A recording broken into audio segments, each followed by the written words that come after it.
علم کا یہ منتہا ہے، اس کو اگر ہم اپنی آپ ذات کو بیچ میں سے نکال دیں گے تو ہم گرنا شروع ہو جائیں گے۔ تجھے کیوں فکر ہے اے گل دلے صد چاک بلبل کی، تو اپنے پیرہن کے چاک تو پہلے رفو کر لے۔ عائشہ رضی اللہ عنہ موت کی سکرات میں تھی، تو عبداللہ ابن عباس رضی اللہ عنہ نے آنے کی اجازت چاہی، تو جنگ جمل کے بعد سے بول چال بند تھی، کیونکہ عبداللہ ابن عباس حضرت علی کی طرف سے لڑے تھے باقاعدہ، تو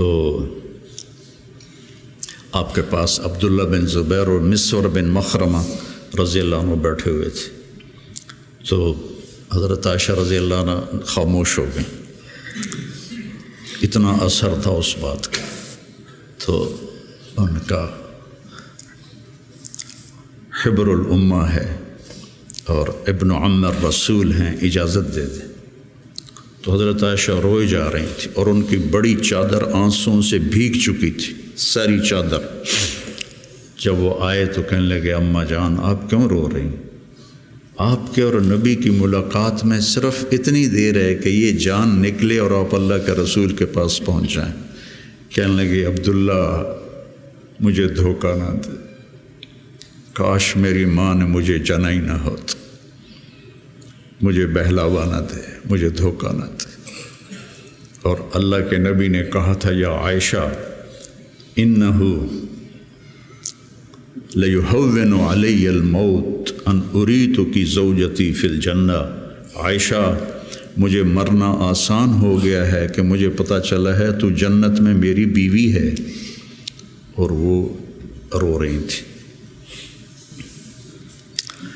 تو میرے عزیزو اپنی ذات کو نہ بھولو، اپنی ذات کو سامنے رکھو گے تو آپ ترقی کرو گے، اپنی ذات کو بھلا دو گے اور عیب پکڑتے پکڑتے، کمیاں پکڑتے پکڑتے آپ کو اپنا آپ بھول جائے گا۔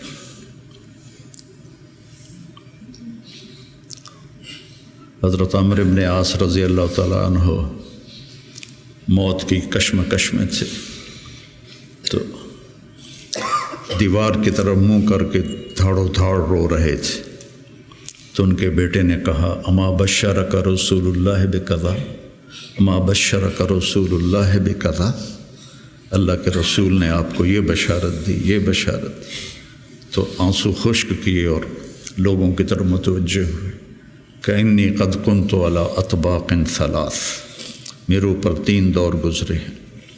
ایک تھا جب میں کافر تھا، اور اگر میں اس وقت مر جاتا تو سیدھا جہنم میں جاتا، پھر اللہ نے مجھے ہدایت دی، میں ایمان لایا، اور میں نے ساری زندگی اللہ کے نبی کو آنکھ بھر کے نہیں دیکھا حیا کی وجہ سے۔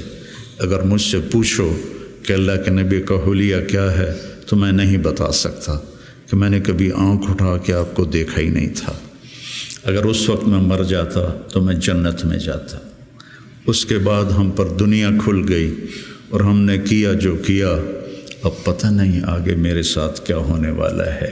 پھر اسے ہاتھ اٹھائے، اللہم لا بری فاعتذر ولا قوی فانتصر ولا مستنکر بل مستغفر۔ یہ دعا میں روز مانگتا، روز مانگتا، اللہم لا بری فاعتذر ولا قوی فانتصر ولا مستنکر بل مستغفر، لا الہ الا اللہ، لا الہ الا اللہ، لا الہ الا اللہ کہتے کہتے روح پرواز کر کے۔ تو میرے عزیزو، آپ ہم سب بڑے خوش قسمت ہیں، ہم ایک بہت عالی محنت میں لگے، اللہ نے ہم پر کرم کیا ہے، اللہ نے ہم پہ احسان کیا ہے۔ اس میں ترقی کی تو کوئی انتہائی کوئی نہیں۔ اللہ کو پا لینے کی جستجو نہ ختم ہونے والا سفر ہے۔ چونکہ اللہ کی حد، میں گاؤں سے چلا فیصل آباد 1.5 گھنٹے میں پہنچ گیا، منزل آ گئی، لیکن اللہ کی کوئی حد نہیں۔ جتنا اس کو پاؤ گے اتنا کھویا ہوا محسوس کرو گے، انتہائی کوئی نہیں۔ یہ وہ سفر ہے جس کی کوئی حد نہیں ہے۔ عبث ہے جستجو بحر محبت کے کنارہ کی، بس اس میں ڈوب ہی جانا ہے اے دل پار ہو جانا۔ تو میری گزارش ہے، اپنے ذات، اپنے آپ اخلاق پہ نظر رکھو، اپنے اعمال پہ نظر رکھو، عبادت کا ذوق پیدا کرو، قرآن کا ذوق پیدا کرو۔ میں کتنی تکلیف میں ہوں، اب تو میں بیکار گھر پہ بیٹھا ہوں، لیکن جب میں ایسے پہیے کی طرح گھوم رہا تھا تو میں 50، 60، 100 نفل روزانہ پڑھتا تھا، کہ میری اب بھی پڑھتا ہوں۔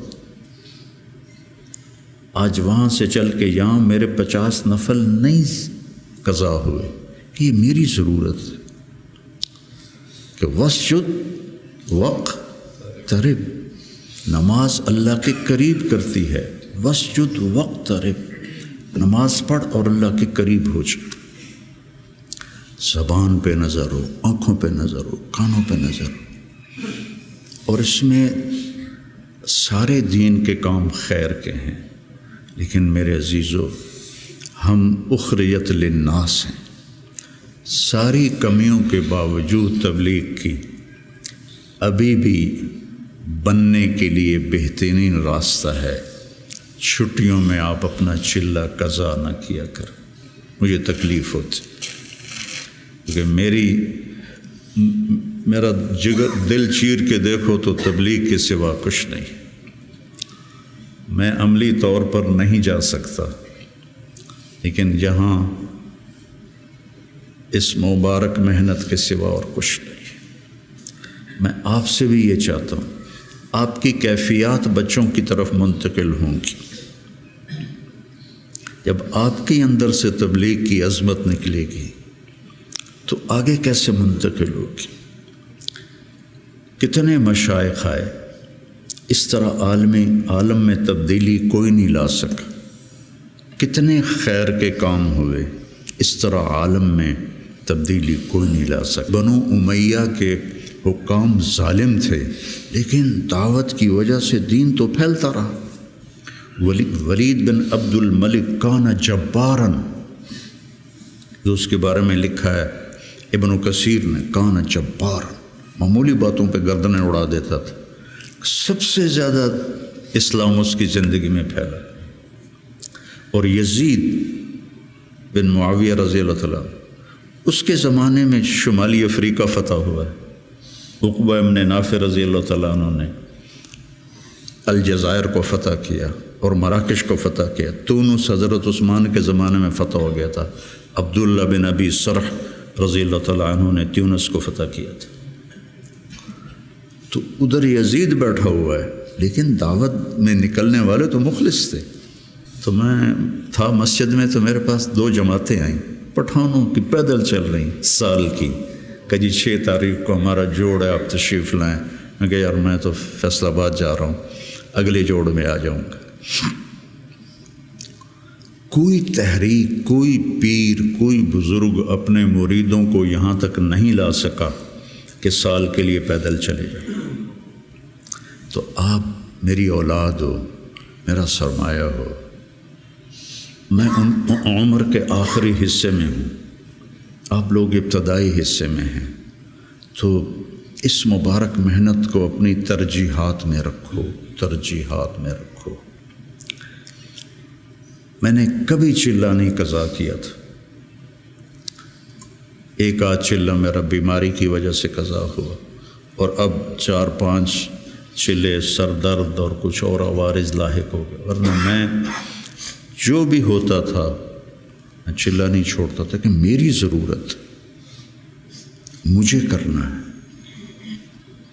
عام انسانوں کی طرح زندگی گزارو، اور اپنے اللہ کو اپنے سامنے رکھ کے چلو، تو انشاءاللہ اللہ آپ کو ترقی دے گا، اللہ آپ کو بلندیاں دے گا۔ ہماری تو شام ہونے والی ہے، آپ لوگوں کی سویر ہے، ہمارے لیے صدقہ جاریہ بنو، ہماری قبروں کی ٹھنڈک کا ذریعہ بنو۔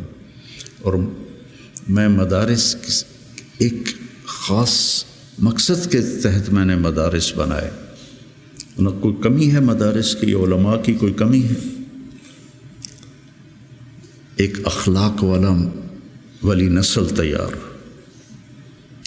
ایک قرآن سے شغف والی نسل تیار، عربیت ان کا خاصہ ہو، قرآن ہو، سیرت ہو، عربیت ہو، اور اچھے اخلاق ہو، اور تبلیغ کا جذبہ ہو، دنیا میں پھرنے کا جذبہ ہو۔